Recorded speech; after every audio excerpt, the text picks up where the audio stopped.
And I'm going to ask if there are any amendments to the agenda. Ben, I'd move that we add at 5D, the report of Joe and Jim on the construction management firm proposals and selection of the construction manager. okay, is there a second to that? Second. Thank you, John. All in favor? Aye. Aye. Aye.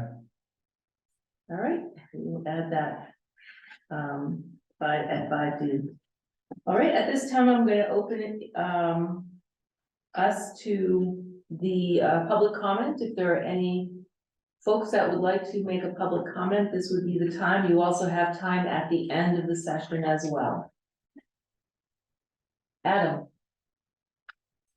There's no other public that are wanting to comment. Question. I haven't seen any hands Okay. yet. So I just want to make a quick comment as a board member, but really as a parent. I don't think it's on the agenda, but if we could have the district put out an update about the busing situation. I know there's been some challenges across the district, Reading included, in terms of consistency and accuracy about timing and pickups. And I'm aware that employing bus drivers is a challenge for Butler, but if we could have some update to the general community, I think that would go a long way. All right, thank you.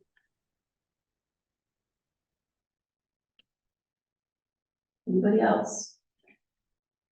All right, I'm going to close the public comment and we'll get started with the reports. First from the superintendent.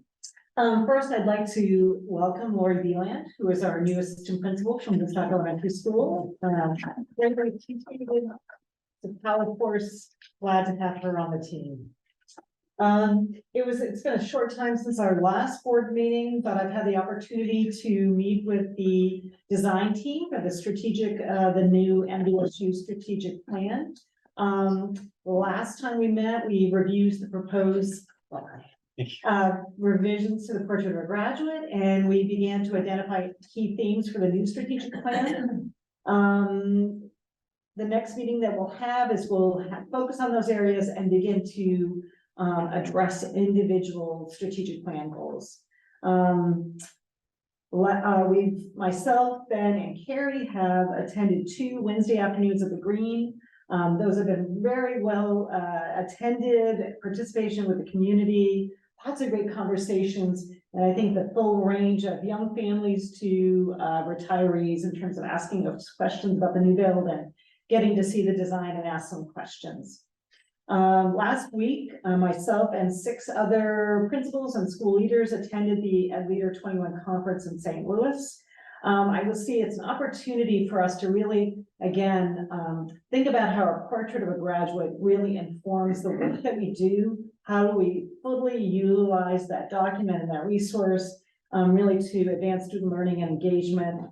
Lots of questions, lots of talking to educators from all over the country. There were about 500 educators and school leaders there. So that was pretty exciting. And myself and Julie Brown had the opportunity to present on our middle and high school special education literacy program. We had over 60 people come and view, and a few more who want to come and visit and see how our program is working. So it's pretty exciting. Thank you, Sherry. Are there any comments or questions for Sherry? All right, we'll move on to the Director of Technology and Innovation, Russ. Good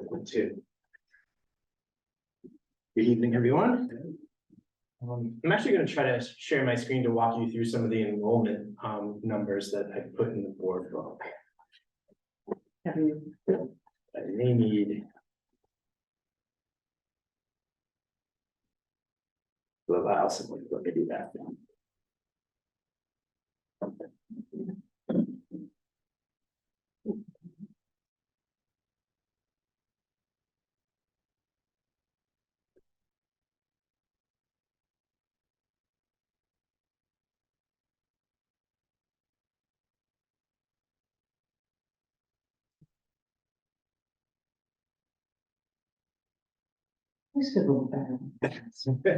I'm sorry. It takes me a minute. Sorry. So this is the time of the year when we share out our enrollment numbers. These are some really important numbers because they directly impact our school funding. And so there's a lot of complexity to these numbers, and I want to walk you through and show you some of these pieces. So just as a reminder, so the average daily membership is what the number that we're really interested in. And there's some interesting ways that it's calculated. So the ADM period, the way the AOE defines it, is the 11th to the 30th day of school. So that's the period when we really want to make sure that our attendance is accurate, that we're capturing any changes that happen outside that period don't reflect our ADM numbers. Students in different grade levels get different ADM values. So a pre-K is worth something different than an elementary student, which is a different value for high school students. ADM is only received for the students who are residents of our operating district. So not residents of Pittsfield or Wethersfield or any of the towns who made tuition to us. And we can get ADM for students who are not enrolled in our schools, which is very counterintuitive. But those would be our pre-K students who are going to private pre-Ks who are applying for funding to do that. So we actually capture them in our ADM, though you don't see them in our enrollment numbers.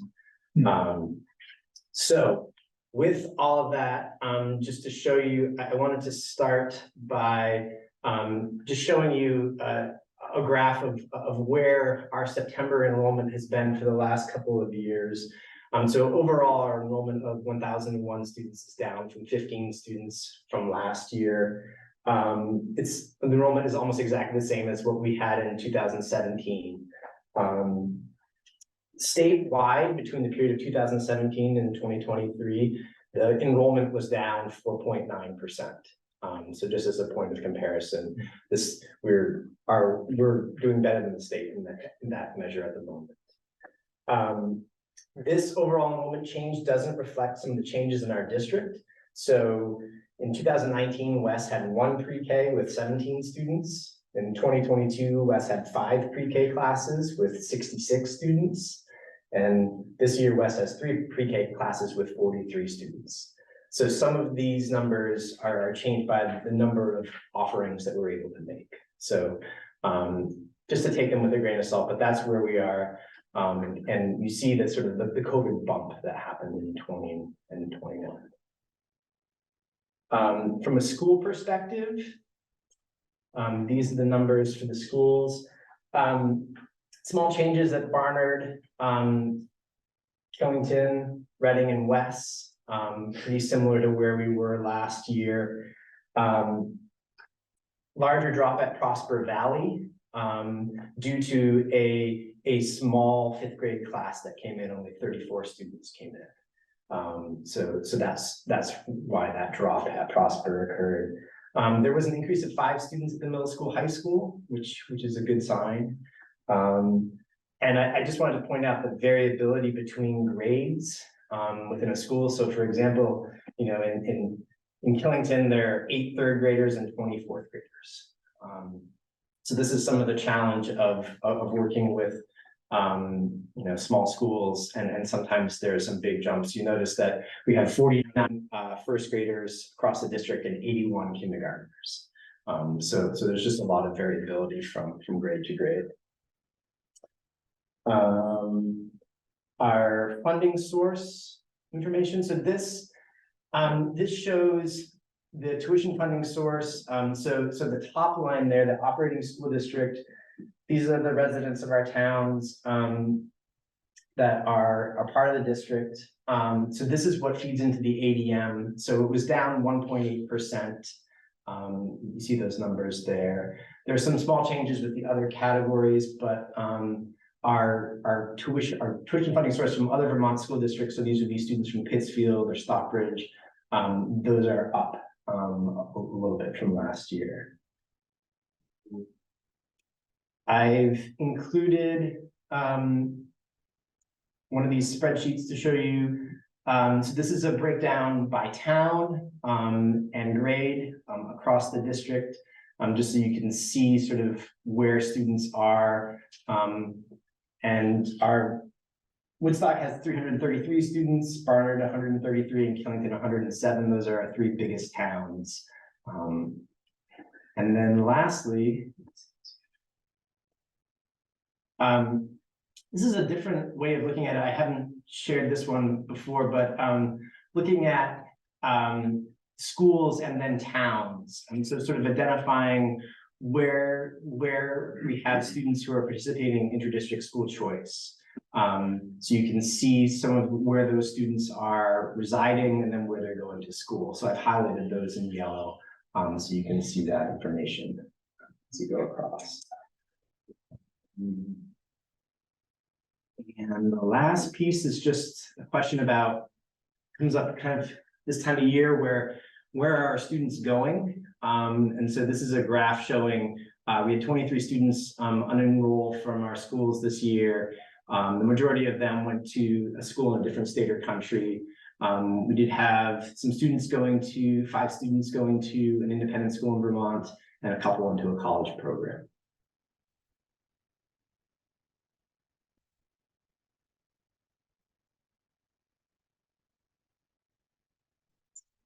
How did they go to a college program? They didn't graduate? Yeah, so there's an early college program in high school, and it's a specific, I can't really speak to the details of how the program works, but the way it works from an enrollment standpoint, if you enroll in an early college program, you unenroll from your high school and you participate in that program for the year. And then the day before graduation, you are re-enrolled and graduate and then can proceed on with your post-secondary aspirations after that. So it's a specific program in the state of Vermont. Jen, is there any? It's a great summary. Yeah, a lot of our state colleges will offer it. And students will access that to have the college experience early.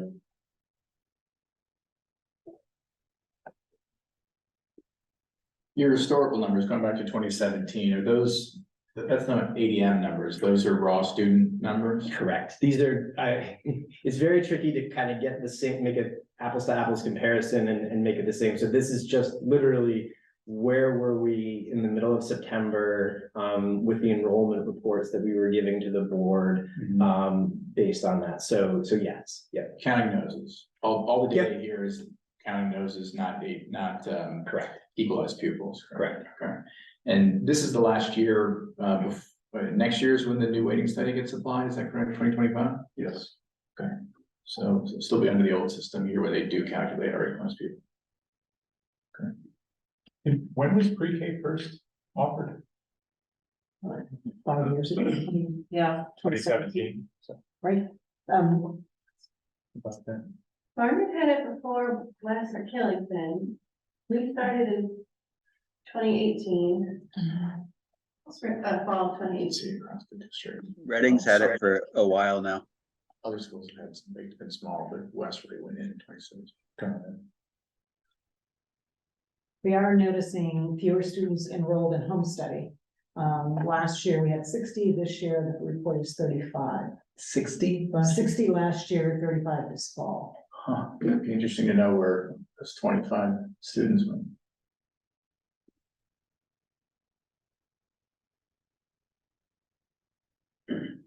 Any other questions for Raph? Good data. Thank you. Yes, thank you. Thank you. All right, next is. Let's see. Jen wanted to. Jen and then Jim. Yep. Sorry, I wasn't here last week. I was sick, so I wasn't able to get my report in, but I have a few things to share. So I guess I'd like to begin in the area of assessment. We are nearing the end of our assessment window right now, which means that next week we'll be done with all of our STAR testing and our DIBELS testing. Early local assessments so that we can adjust our teaching for our students. I just wanted to say thank you to all of the people in our buildings that are making that happen. That is not a light lift, but provides very meaningful data for teachers and interventionists. In regards to PD, we have our second cohort of letters happening right now. So anyone who wasn't trained in letters last year, so how we teach reading in our district, they're being trained now. So it's really great that we have this ongoing training system happening in our district, and Julie Brown is conducting that at the moment. This Wednesday, as maybe you know, is our first late start Wednesday. So 2 hours worth of professional development, a little reminder for families. It's focused on equity, and we have some really great topics happening. We have equity through literacy, student behavior, mathematics, portrait of a graduate and deeper learning, and then some teachers have chosen personally relevant topics as well that they're digging into on their own. So teachers are really looking forward to that and often collaborating with others through that process. In terms of our program, the middle school is engaging in a really deep self-reflective process. They're partnering with AMLE, the Association for Middle Level Education, to do a full self-assessment of their practices according to the guidelines from AMLE. And resulting from that, hopefully will be some good strategic programmatic moves for our middle school. And that will be happening over the next couple of months. So we're really looking forward to the outcomes of that. And then finally, for a few of us around the table, last month we had some exchange students visit our homes. And I just wanted to say thank you to the department for making that happen. Maybe Owen can tag on and talk about that a little bit, because Owen had a student in his house. Yeah, it was an amazing experience. I still talk to my student every day on WhatsApp, so that kind of blows up my phone, but it was like, really, I mean, I'm so grateful to the entire people in the district, Mr. Villanueva, our language program at the high school, you had an extension too.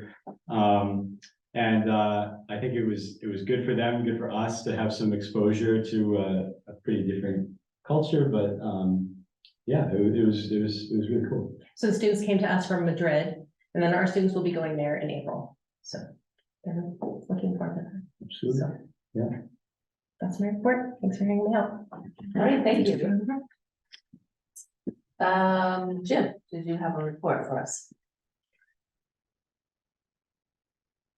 Sure, we're in the middle of budget season. I have trained most of our administrators on how to enter their own budgets in our new software, and the rest will be trained before the end of the week.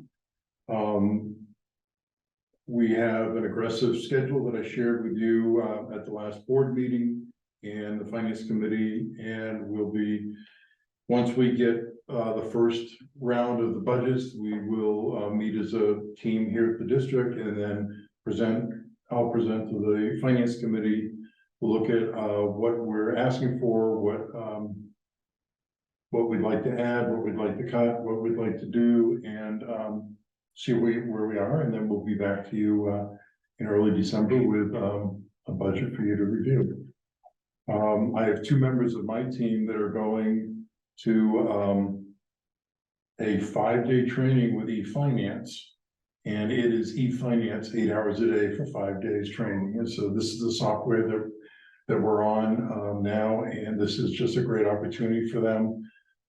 They've already connected with 2 or 3 of the instructors and have booked some time with the instructors outside of the group lessons. And so to me, it's exciting to get them out there. They're excited about going and just to bring them up to the next level of awareness of what the software is and how it works. That sounds like a really fascinating conference. 8 hours of accounting for 5 days, yes. I'd be Yes. way over my head. They'll be coming back all excited about it. I know they will. And just so everybody knows, the RFP for our owner's rep is out, and we will be addressing that with a committee in the near future. Okay, thank you, Jim. Owen. Yeah, Aiden is at a soccer game in Brattleboro, I think, so good luck to him. I was just gonna briefly talk about our high school seniors. Some of them have made some athletic commitments, so big shout outs to them. They're in the board book. I think a lot of other students are focused on PSATs and STAR testing, and it's kind of crunch time for them. But as for our summit, which is coming up fast, I actually just checked, we have a lot of applications, so we're doing really well. We confirmed the speaker, our breakout session topics, and our venue for that, and that's gonna be on the 11th of October. The Social Action Club has again kind of resumed meeting with some new freshmen and kind of a new advisor actually. So it's been good to see that in action a bit more in the past 1 or 2 weeks versus before.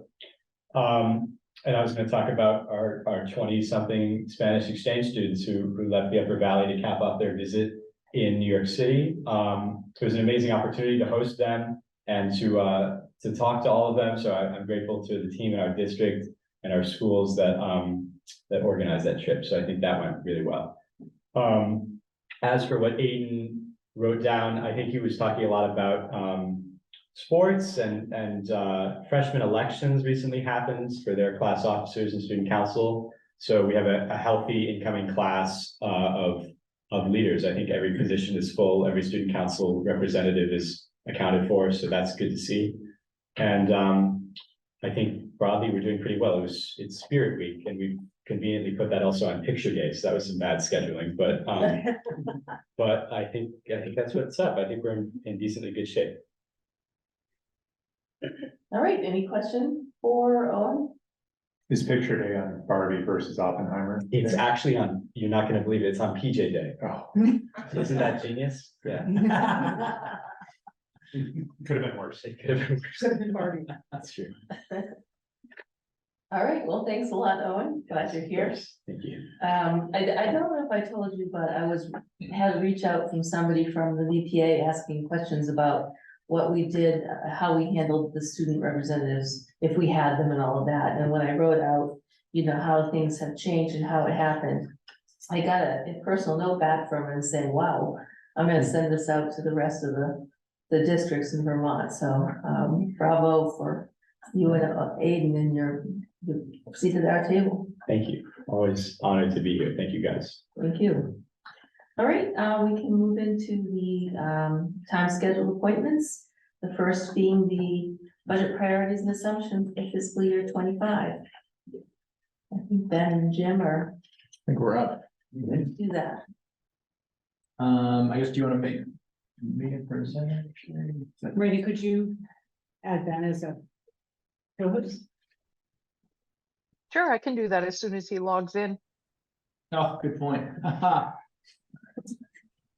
Raina, even from a distance. That's Take okay, that because Raina forgot to send the board book out to some of us. Myself included. And I didn't catch that until she sent it. We don't have to fight fire. It's all good. Coming.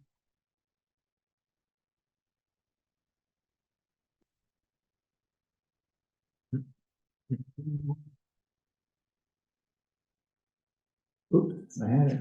It was up. There we go.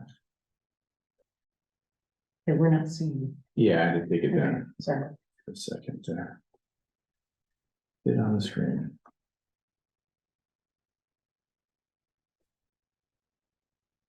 Here we go. All right. Jim, I believe these are your slides. Yeah. Okay. So this summer, your leadership team got together for a retreat and we talked about budgeting and we looked at a 4 or 5 year look into the budget and sustainability of the budget and the impact of decisions we're making and also the impact of the new building, which is going to impact our budget at some future date. If you want to go to the next slide. So just as a background, a year ago, we met and we did what's called a SWOT analysis. So strengths, weaknesses, opportunities, and threats. And what I did is we put stickies next to our strongest strengths and our strongest or weakest areas and our threats. And these are some of the highlights. Can we sustain our current budget? What about grants? As I think I've mentioned before, a lot of our grants are based on free and reduced lunch. Our free and reduced lunch numbers are down, which means our grants are shrinking. Do we have room for growth? Do we have physical room for growth? Do we have room for growth in our program? So two different growth areas. How will increasing costs impact this? As we've all experienced, even in our personal lives, the costs of living are going up and they impact us just like they do everybody at home. How will the new middle high school affect other buildings? If the new middle high school brings an influx of people into one of our communities, do we have the capacity in the elementary school in those buildings for the elementary students that come in with them? Can we continue to recruit high quality team members? We've been extremely fortunate. We've only had a couple vacancies that we've struggled with. A lot of school districts in Vermont and New Hampshire have lots of vacancies, and we've only had one or two, but it's an ongoing issue. And then wages. When we did this, we were still in negotiations with support staff. Since then, we've settled the support staff contract, but we are negotiating with teachers this year. And wages in a market that has leapt forward and up, where it makes us less competitive. And so, you know, how do we address that? One of the things that we looked at is our current FY24 budget was 14.2% over the FY23 budget. Keep in mind that includes all the warrant articles. So the actual budget was only up about half of that, and the rest of the increase was the warrant articles for the high school for Killington and for the 4.2 million that we raised for the design and those other projects. But that was a 14.2% over FY23. I've done some forecasting, and we were looking at a 6.2% increase in April when I did this, or in June when I presented this for FY25, a 4.2 in FY26, a 4.2 in FY27. Then FY28, which is where I had projected the first financial impact from the new bill, is a 26% increase because of the cost of that. Now, keep in mind that we've got a group of people raising some private funds, which will offset some of that impact. We have a state legislature that is talking, which is a start at funding some of school buildings. We're hoping by the time we get around to paying, they actually take action on it, but right now they're talking. But this is a concern of ours because in 5 years, we're looking at a 65% increase in our budget. And we do have increasing revenues in FY25. We've got a close to $800,000 from the waiting study that's coming in from the state. So we have some offsetting revenues. So although this is kind of scary looking at it, when we look at the revenues, it's not all scary. Our tuition student count at the high school is up by a few students. Keep in mind, every tuition student we had at the high school is $20,000 of revenue. We had 10, that's $200,000. So that's important. And I know Ben has captured some of that, not only in tuition students, but in resident students in his plan on the new build.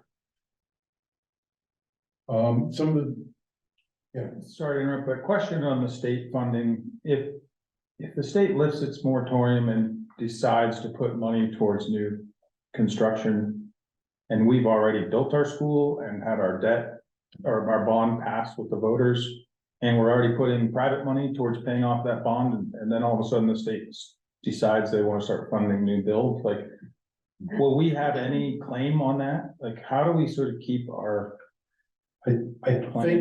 I think we have a claim, and the reason we have claim is the legislators pushing it hard at the state level are all from Burlington.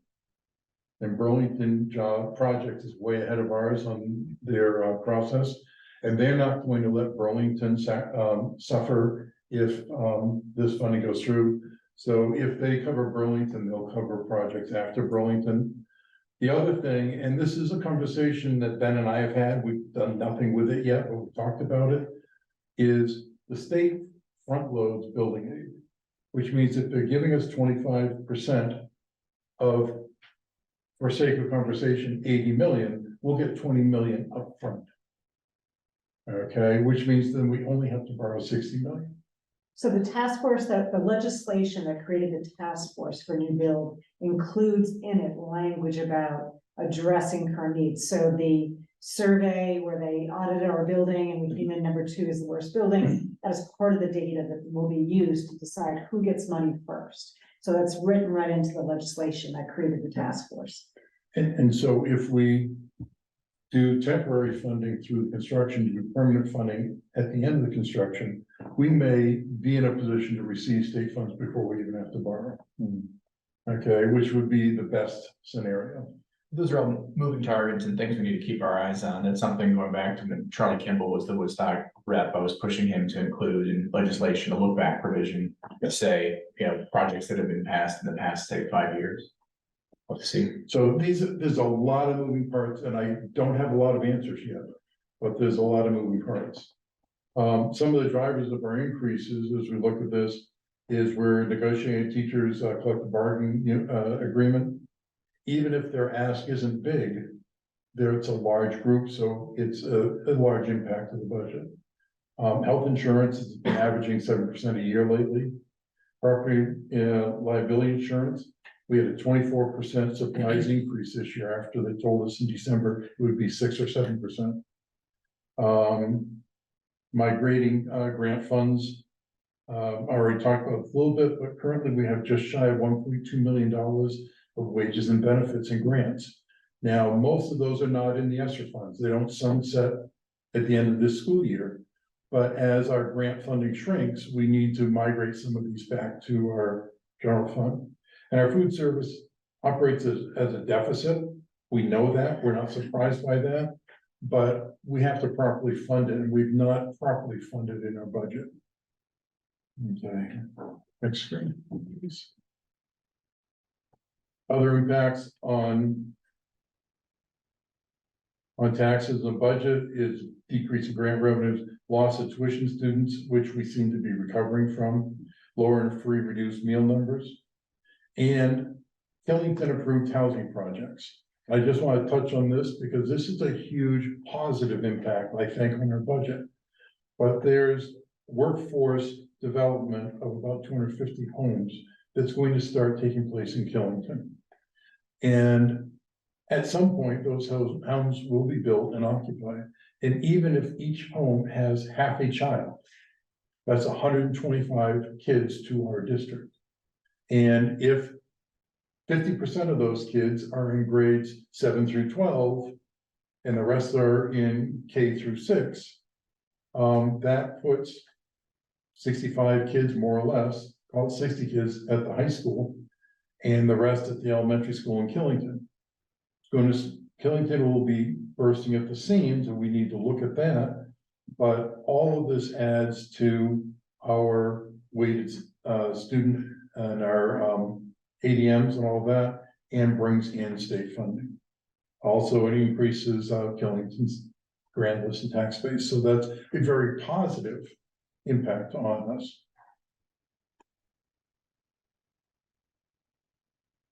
Now, from our SWOT analysis session last year, our questions were, are our programs sustainable, including athletics?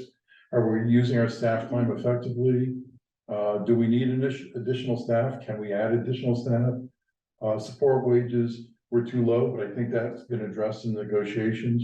And one of the biggest concerns of the team was catastrophic failure of the high school facility.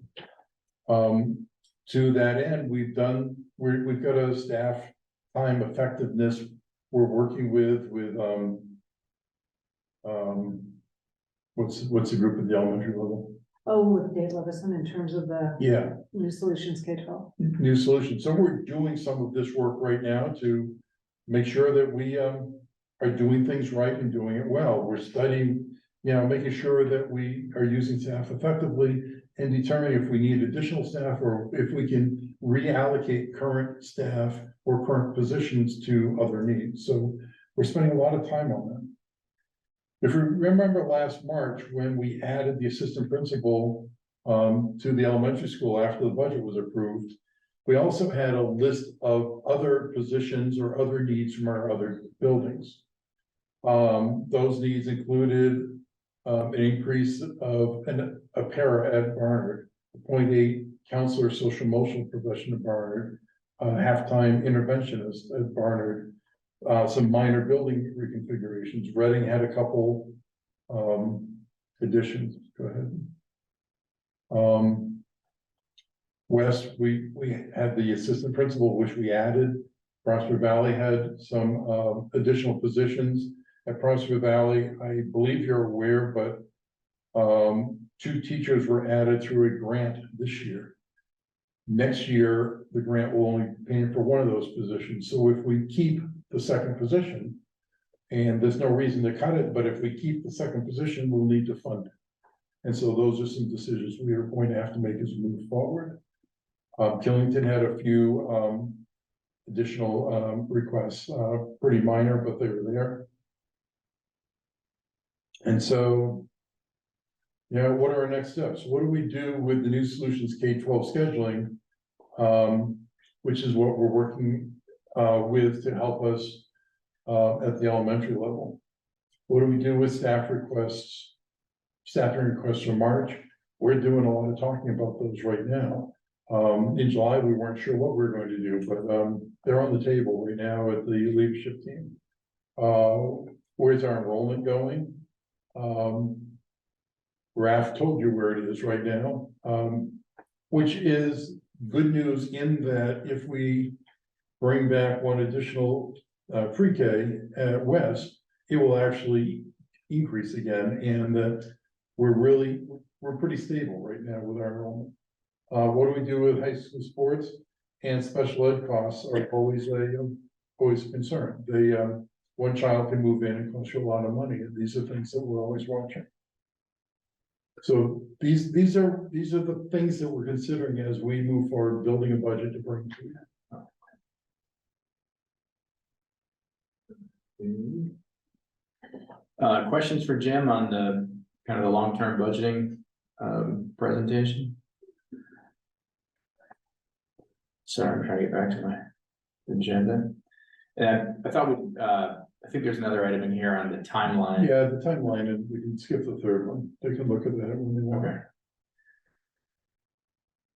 Just to kind of give a preview of coming attractions.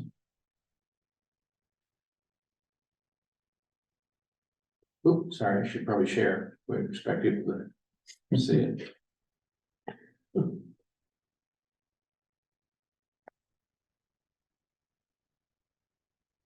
Okay. So this is our timeline. It's the same format as I used last year. We'll be having some conversations among ourselves, the principals and directors, and the finance officer are working now on staffing, on infrastructure needs. Joe brought some things to B&G at their last meeting, and I believe that he'll continue that conversation with B&G as he hears from principals about things that they want to see brought forward. We'll be talking about different things on the 16th of the Finance Committee. We're going to be reviewing our grant positions, make sure that we move the ones we have to so that we can move forward with that and not have surprises.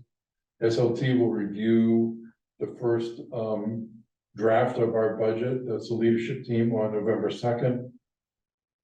If we need a special finance committee meeting, we'll have that. And we will bring the draft budget to the board for presentation on December 4th. All right. Gives us an exciting couple of months in front of us as as the weather turns cold. We all look for something to concentrate on.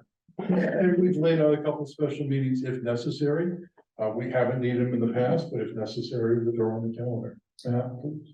This is very, very helpful. This is just business as usual, right? And if we're going to pass the new bond, don't we have to keep that budget on almost the exact same schedule? Yeah, it'll be the same. We'll need to have the that's the costing for the new build. The deadline for that is December, so that we can get it on the town meeting. So we know how much we're going to the taxpayers to ask for. So on December 4th, I will bring you a draft warning. We may have a blank for the dollar value on the new build because we may not have a number yet on the 4th. but in early December, we will have that number from the CM. Yeah, the long pole in the tent is typically, your final, equalized pupil count from, AOE. So. That's typically comes late December, early January, you're kind of scrambling to make the town meeting agenda, so. Sooner we get that and the costing information, we'll be ready to move forward. Okay, thanks. Can I, Question? hey, it's Anna, can I request that those special finance meetings, those dates get sent out at least to the finance committee so I can put those on my personal radar? Sure thing. Thank you kindly. Adam? I was gonna say, maybe we can send a thank you note to our former board members, Jim Half and Jennifer as Killington, planning commission members, and, what's Jim's role in the select board of, if there's a big boost to our, school enrollment based on a lot of their hard work up in Killington.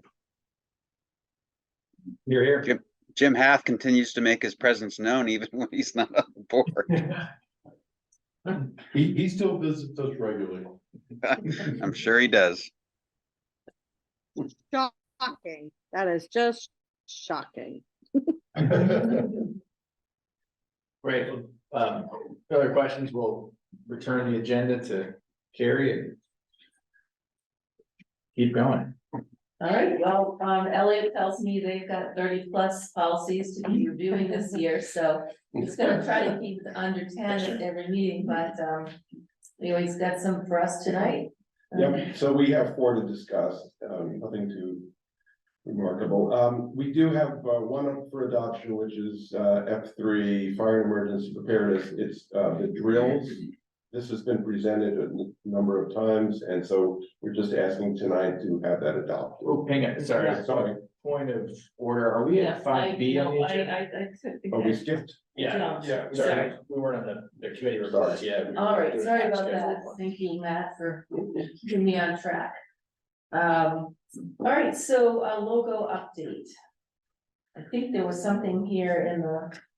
Raina and Bob. Yes, Raina and Bob are going to tell us about that. It's all your Bobs. Take it away.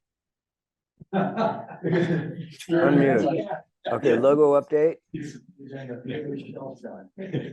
Yeah, we had hoped to have all the deliverables in Raina's hands today, but ran a little behind, but they'll be in her hands probably tomorrow, and they'll consist of customize the long skinny logo for letterhead for all the districts and the SU, for all the schools and the SU, and then blank versions of the graphics that can be customized in Microsoft Word for any special uses or whatever anybody wants to do with them, where they can put custom text right into the logos.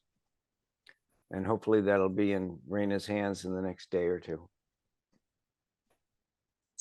All right, well, thank you, Bob and Raina, for working on that. We look forward to seeing them. Do we need to take action, or are they ready to be accepted and used? I think we kind of gave them their head on this and said, we trust you. Okay, just want to double check. Yeah, right, Raina, we said that we felt you and Bob were the dream team on this, and there's no need for us to have a 19-person discussion on that shade of blue or those kinds of things. So if anyone has strong feelings, however, feel welcome. So will to it contact maybe Bob. sent out to us for those of us who are applying to things, so the official ones are going on? Yeah, Raina can Okay. distribute that. Okay. Yes. All right, we need to re-sign a general obligation note. I think Jim, you're going to explain what we need to do. In June, you as a board addressed and signed the general obligation note for the 3 loans that we took out for the construction projects. And somewhere along the line, the original is misplaced. I don't know if we misplaced it here or got lost in the mail, the bank lost it, but the bank wants an original signed document. So I have new documents to be signed. A lot of signatures from Carrie, just one signature from everybody else. I've got the ones you originally signed, if anybody wants to see them. All right, so we'll pass that around and, Jim, do you need folks to stop by here, and if they're not here tonight? As many as we can get, yes. Okay, This one needs your signature on every page and everywhere else. okay. Travel that. All right, so folks, if you can stop by in the next few days, and sign if you're down this way, make an effort to come in, and who will have it, Jim? Raina will have it, or I will have it. Raina's waving her hand, so she'll have it. Okay. Thank you, everyone. Does the finance committee have another? Do you want to go to 5D? We got it. Construction. Oh, yes, sorry, 5D, we're gonna talk about the construction, bits. Yeah, Jim, Joe, we tasked you guys, the last meeting with, reviewing the bids that we opened at the last meeting and, giving us a report on the three and a recommendation for, how to move forward. Sure. You want to join me, Joe? Sure. Joe and I went through the three bids. And as you remember, we had, I can pull them up if that's helpful. we had a bid from DEW Construction, a bid from, PC Construction, and a bid from, Whiting Turner. And the apparent low bid when we opened them was from DEW. As we looked at them, what we discovered was that in their bid, DEW had excluded number 7 of on the items that were included in the bid. And number 7, just so that you don't have to look it up, was for the tear down of the existing building and the construction of the turf building. And so they had bid for 21.5 months worth of work, while the other two were bidding in the 32 to 36 month timeframe. So that's a contributor, not necessarily the reason they were lower, but a contributor why they were lower. The next day I did have a conversation with DEW, because we had not received the detail on their general conditions, and they provided the general conditions. And I don't remember if it was the next day or the day after, but shortly after that, they provided additional bid numbers for the difference. You know, because it was considered incomplete, we talked to our attorney and Yeah, why don't we, apologies for this, Carrie, but if you'll entertain a motion, because we're gonna be talking about a matter in which we've received legal advice, and we'd like to share it with the board. I'd like to move to go into a brief executive session in order to talk about that legal advice, Right now, or do you want to wait to the end? since we're having this discussion. Okay. Is there a motion for an you made the motion, is there a second? Second. All in favor? Aye. All right, do we have a motion coming out of the executive session? Yes, we do. So I'd like to make a motion that the board disqualify the Dew construction bid as non-conforming and non-responsive. Second. All those in favor of the motion, please say aye. Aye. Aye. Any opposed? All right, and is there another motion? Yes, there's another motion. I'd like to make a motion to award the construction management bid to PC Construction, being the lowest of the two bids remaining at $8,931,131. Second. Any discussion? I would just Um, like to say thanks to Jim and Joe for digging deeper into our RFP bids. Yes, thank you. All in favor?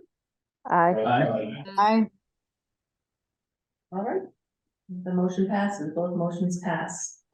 All right, thank you for your patience, those in the waiting rooms. Thanks, everybody. All right, does the finance committee have another report? We don't, we'll spare everybody more finance details. Okay. We got our timeline moving forward on the budget.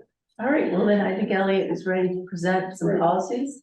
So we have 4 policies again. One for adoption is F3, which is a fire and emergency preparedness drill. It's really concerned with the drills. We have looked at this 2 other times, and so we're ready for a motion to adopt it at this point.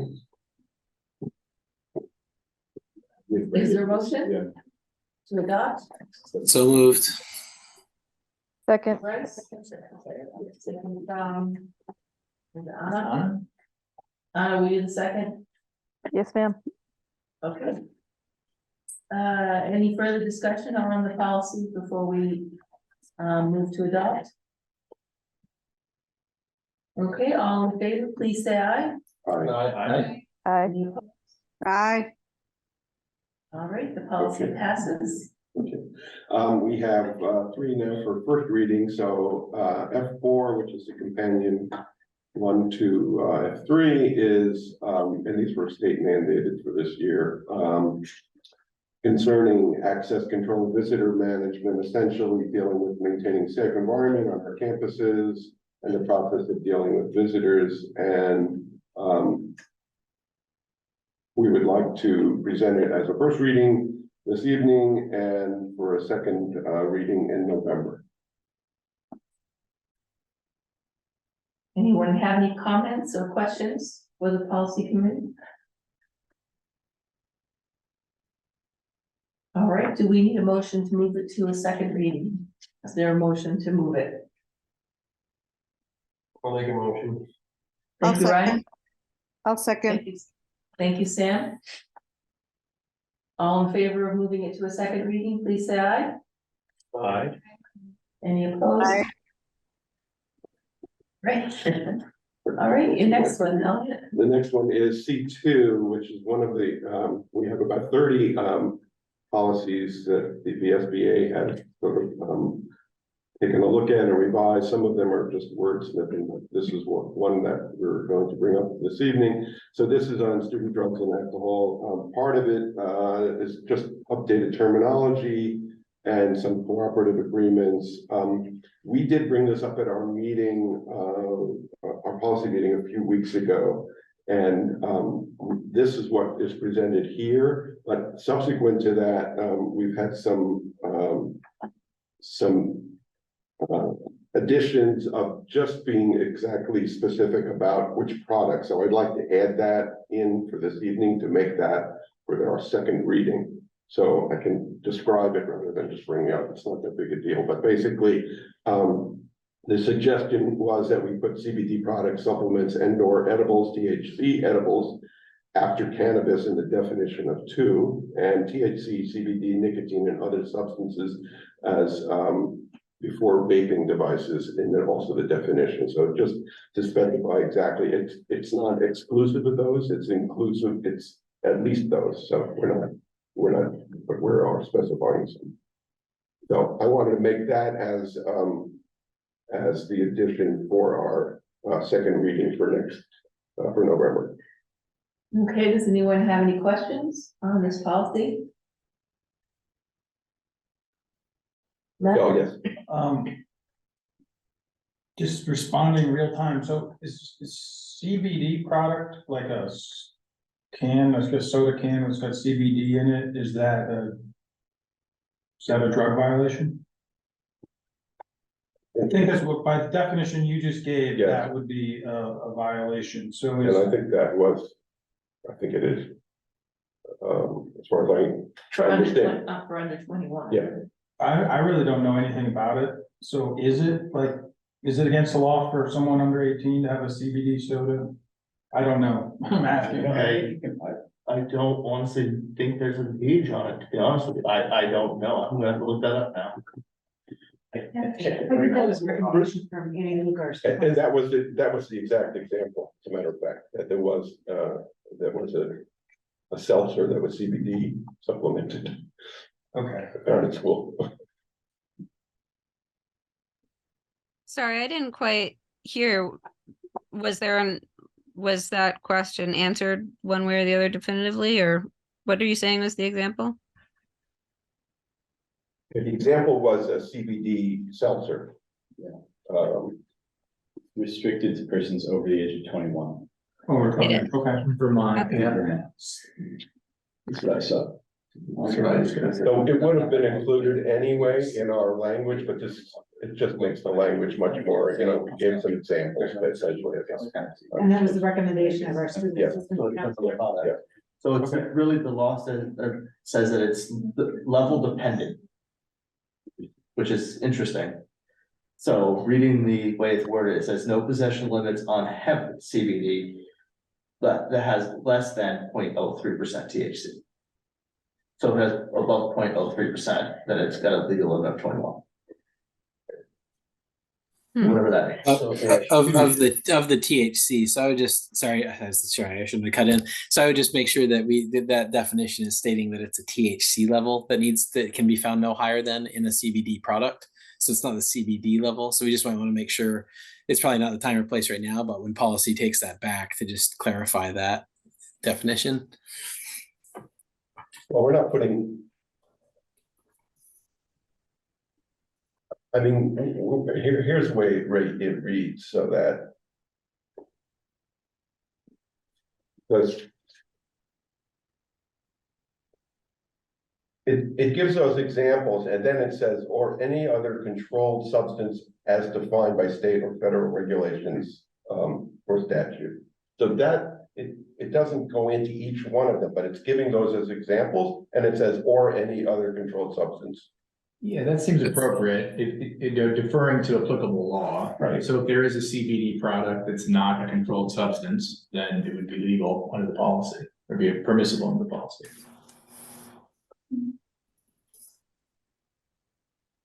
All right, is there a motion to move it to a second reading?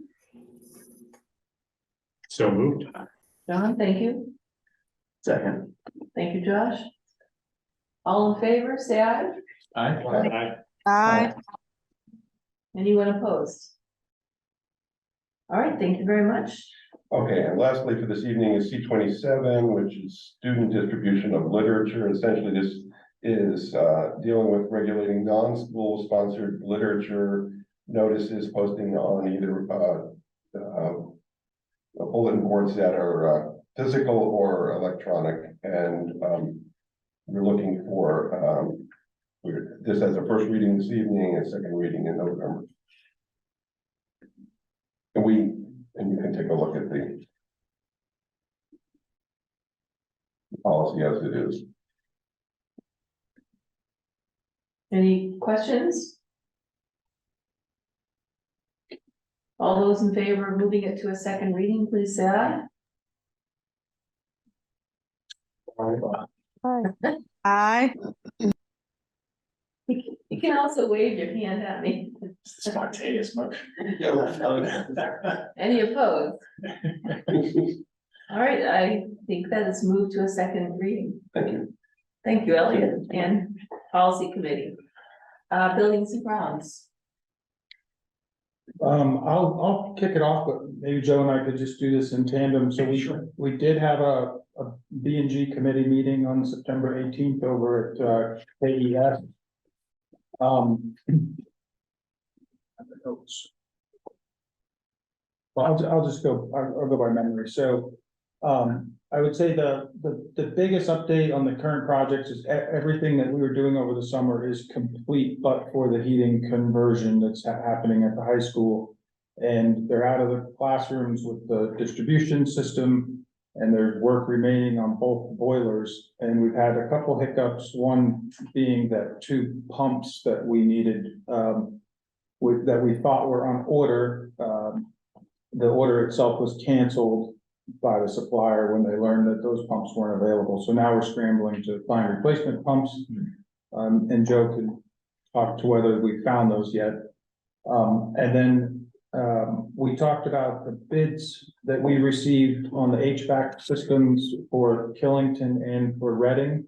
Those are general upgrades to the HVAC that are covered under the ESSER funds and the Vermont efficiency funds, and you have to spend those by the end of next summer. So it's important that we get through those RFPs and make the awards, so that work can be done during that time frame.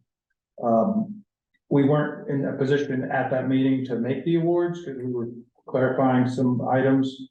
And then finally, we spent time on all of the projects proposed to go in the fiscal year 2025 budget. And we've made a recommendation to include all of those that Joe presented. The top line number for buildings and ground was around 500,000 to go in the budget, but that's subject to some estimates that we need on projects going on at KES. But yeah, getting heat to the high school is the big issue. So we did locate some alternative pumps. And we hope to have them in the next 2 weeks or so. We shifted gears and we are in the boiler room, and they've been working weekends. They've been doing some late nights. Fingers crossed here in the next few weeks we'll have things up and running there. We did talk about the RFPs for Killington and Reading Elementary. We've declined those bids and we're going to resend them out and ask for new bids because they both came in over budget. We were limited to 500,000 per project through Efficiency Vermont. So Killington came in over $1 million.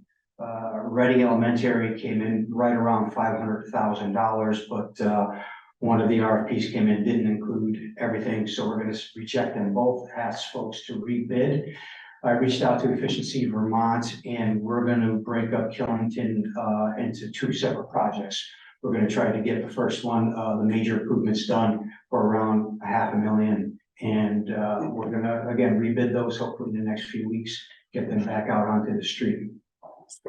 I think we had talked about capital improvement projects. I came with a list of stuff that I just thought offhand that we'd be putting into the budget. I haven't spoken to any of the principals yet, but I think they're going to be getting back to Jim with some requests here by the 14th, I think, of October, if I remember correctly. So I'll have a better idea of what else B&G will need to include. We're not working weekends trying to make this happen here. It's the final push here. I can't stress that enough. So I meant to ask this after our meeting, if it starts getting cold and we can't turn heat on, is there a backup plan of some nature? Sweaters, mittens, No, in all seriousness, like I remember being in a house without heat, they brought in this like giant standing propane tank and they actually lit it in the house. Yeah, no, we can't do that. We tried putting heaters everywhere. I do have one source of heat and it's in the main hallway. It's a makeup air unit and that'll blow some heat. Believe it or not, that building does hold some decent heat, radiant heat if we keep the windows closed in the morning, which is key. But what happens is folks immediately come in and open all the doors and stuff. I'm pushing extremely hard with our contractor to make this happen. They're aware that we have literally weeks left. But I can't bring external heaters into the school. That's a no-no. Fire marshal would shut us down pretty quick. Those little packets when you go skiing. Yeah. You might drive by and there'll be little fire pits all around the high school. We could do that. We could do like burn barrels outside. There's the photo op. Just worst case scenario, let's say it wasn't ready in a few weeks and it was gonna be 3 months. Is that something where we say dress warm, or is that something where we say, we're going remote? Yeah, so what we would probably do is, shift gears, and I would try to at least get one boiler up, and we could heat, in theory, the middle school side, because we're already on hydronics there. High school side, I do have some heat there. It's located in the green mile, that long hallway, which would disperse, but the problem is the ag portion, kids down here, STEM lab. Well, STEM lab we could get some heat in the STEM lab, so we could, in theory, live by.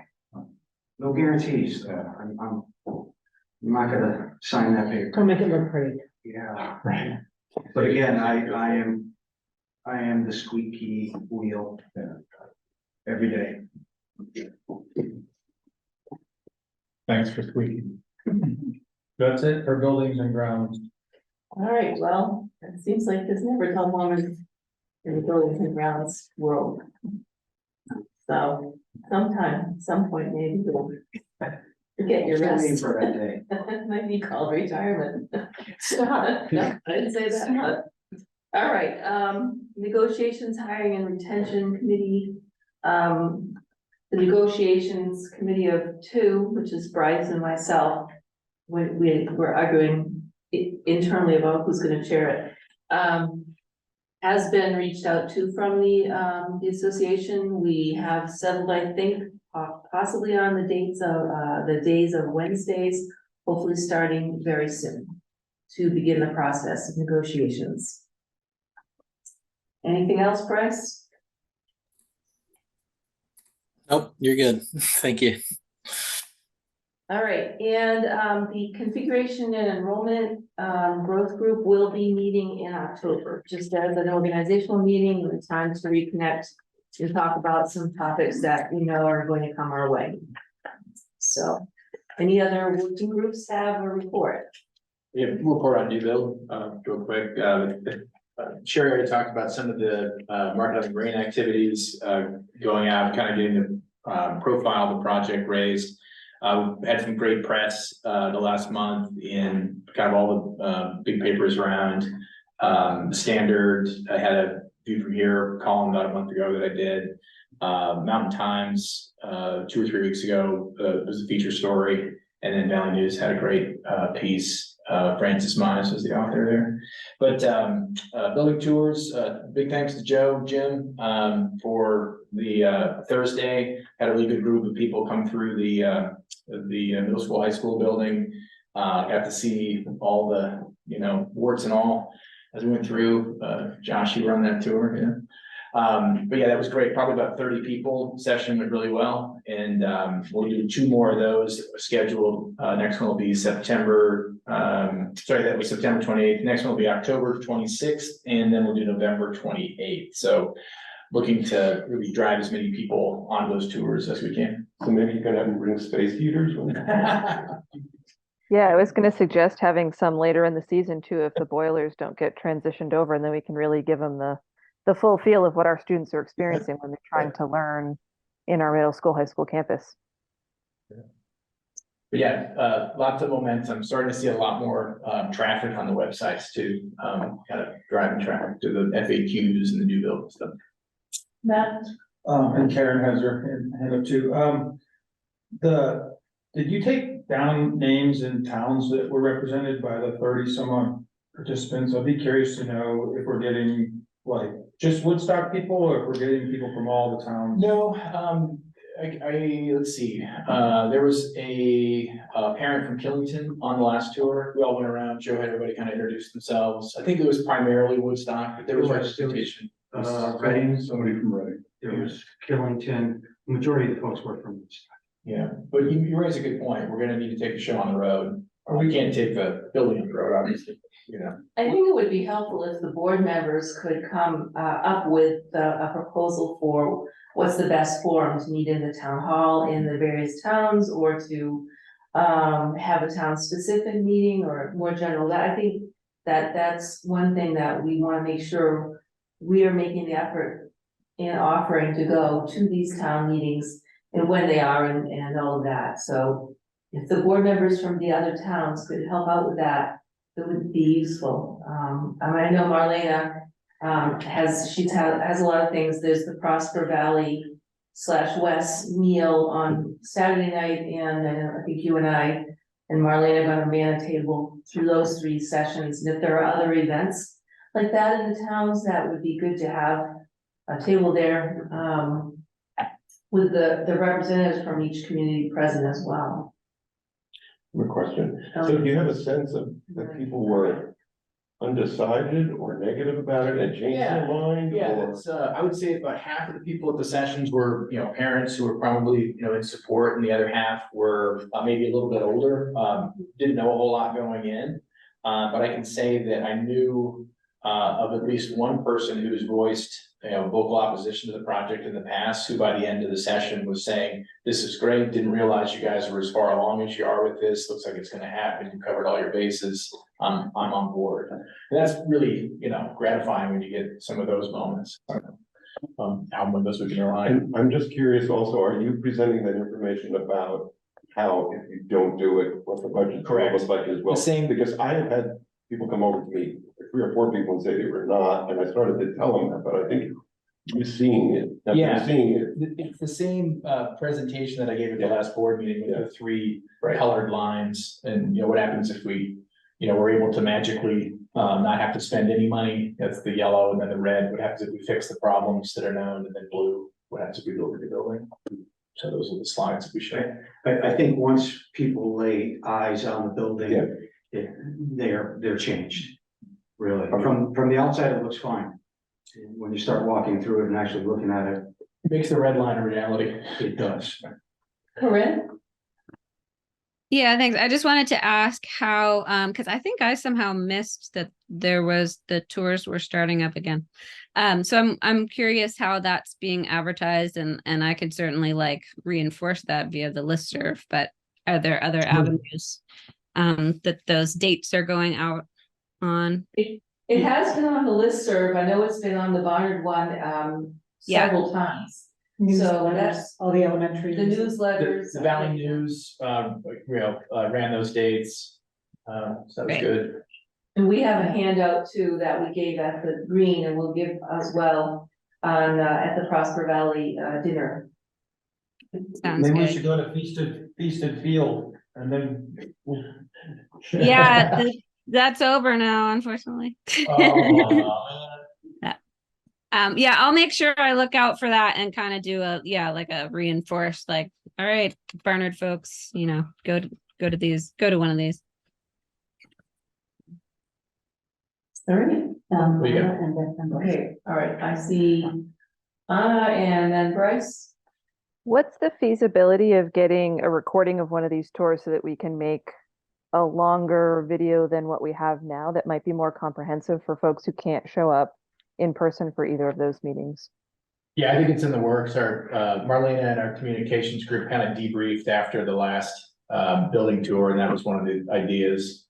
Was to, I mean, it's more powerful if you're in person, but you know, for those who can't make it or don't make it, and you want to have something to show. Brilliant, thanks.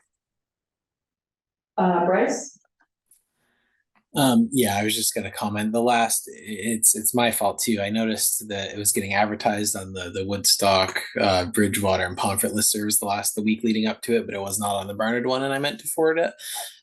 So, and then also I wasn't sure if you're using, because Killington doesn't have a listserv, they have front page forum, and I didn't happen to notice that. So just throwing out that I know for things that I do, I kind of blanket them all, but front page forum hits Pittsfield and Killington more so than any listservs, I think.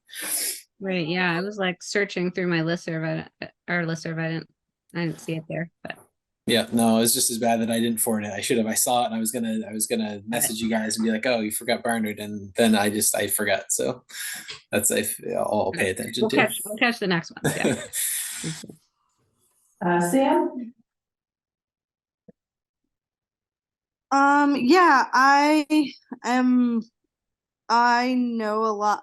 I really need to make a spreadsheet. I have a spreadsheet, like I have it in my head of all the different ways to spread the word about things. Who has listserv, who has front porch forum, who has Facebook groups that they follow more. Like when I say who, I mean which towns. Like for instance, I'm pretty sure Plymouth has like it's a Facebook group that like a lot of people look at. Also, I was on the communication sub committee when we first did the tours, and if I'm remembering correctly, there is already some kind of video that was made from those tours, and also right, Ben? Yeah, we've got one up on the website now. It's the one that Bob Hagar is, narrating, and it shows a lot of the problems. But it's, so there is a video, so it does already exist, right? Yeah, some, but I think the idea is to maybe do a longer sort of a shot. I think one of the more powerful things on the tour, I've been getting a lot of feedback, was when you were talking about how, standing in the gym and explaining why the snow loads, like the building's not rated for modern snow loads. Why? Because in the 50s, we just relied on the heat of the building to melt the snow, to off the roof and, and catch it in the downspouts. Now we know that we need to conserve heat, so we've insulated, but now we don't have a building that can hold the snow load. That's the kind of thing that you could put on a video, I think would convey very well. Elliot? Can I just ask, just remind me what on the listserv, how is the messaging, how does it go? Because I'm wondering, do you remember how it says? Because I've seen it, but I don't remember what it says. It says, Yeah. starts out with, are you curious about Okay, the condition of the building? okay, Something like that. yeah. But I would think, go with those kind of things, like, want to see how bad our building is? I mean, something like, really catching that will. yes. Did you watch the short video that went with the post? Yeah. Pretty intense. We stopped pulling punches. Okay. Sam, perhaps you could share your information with Maybe you could have a- Marlena. She may not have like the Facebook pages and all of that. And if she's not on Barter. I know Barter and Pomfret usually come out together. Yeah, no, I know I need to put that together, and yes, I will. I've been saying it for a while now, and it's funny. In It's all your probably free time. only takes me 2 minutes. But yeah, I will definitely make sure to get on that. Great, thank you. Did Anna have her hand Yeah, I did put it back up. If there's verbiage that other folks have put on Front Porch Forum or listservs, I'm going to post to the Reading Front Porch Forum. But if that wheel has already been created, if someone could share that with me so I can just copy paste, I would really appreciate it. Okay. Thanks. Marlene is the kind of point person on all these items, so it's a good reach out. I'm happy to email her on behalf of all the towns and just ask that she make sure she's getting them all, and if she needs them, Sam is the key on a lot of that contact information too. And I promise everyone that I will be more responsive starting in November. I promise, okay? Like foliage, it kicks my butt. So and it started early this year. So I swear, for new members on the board, I really am a more responsive board member. It's just the months of September and October are always kind of rough. But I will be on my A game, at least more of my A game in November. So thank you for your patience. Thank you. All right, any other working groups? Okay, at this time, can we have a motion to approve the minutes from the previous meeting? So moved. Second. Thank you, Anna. And Sam seconded it. Thank you. All in favor, say aye. Aye. Aye.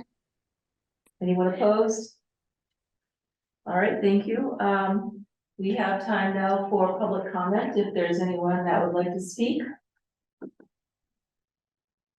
This is your time. I actually would like to speak as public comment. All right, Sam. I had a number of, well, not a number, I had a couple of fellow sophomore high school parents reach out to me regarding the frustration with the driver's ed situation, and there not being a teacher currently, and the advertising for that, I guess apparently it wasn't being advertised, but now it is being advertised, so that's great.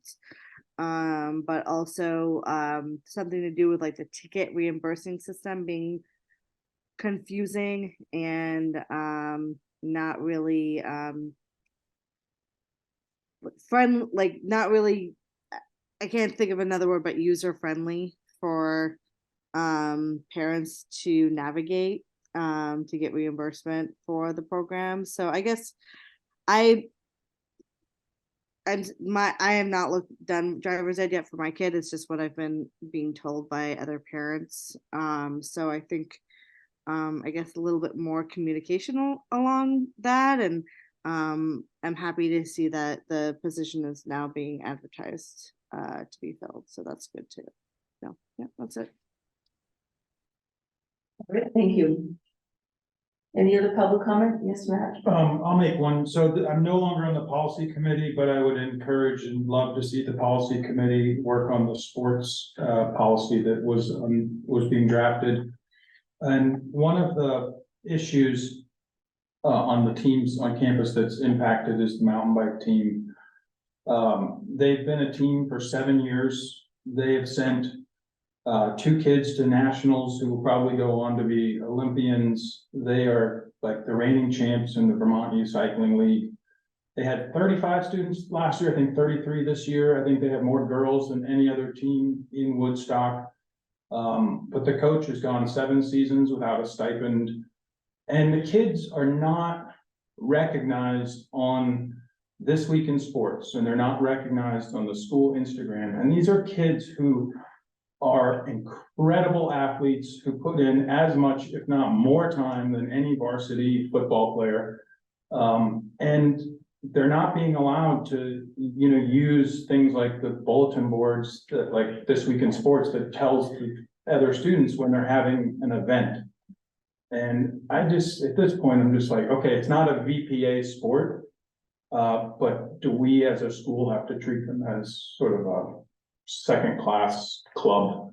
So if it comes to the board, I would really encourage you guys to think about that team. I would strongly second that. Thank you. And I know since we it's not, received since it's not regularly recognized, October 14th is a Saturday, and we'll be hosting the Vermont Youth Cycling races at Mount Peg.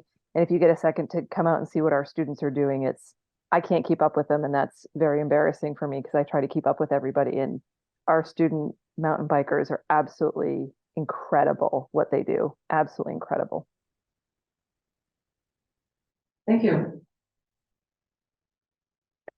All right, I believe we do have one executive, 2 still, that took care of that one. But There were 3 and there are 2. okay, we do need to go into executive session, and Jim will stay at the first one. Ralph will stay with me. Ralph as well. Oh, yes. Do we need a motion to go into executive session number 2? Yep. I will make that motion. It's, if you want to, you'll entertain a amendment to your motion, it's for it's a contractual, what do we call this again? Contractual matter? Legal matter? Legal, okay. Legal matter. Absolutely. I amend my motion to include the legal matter subject of our executive session.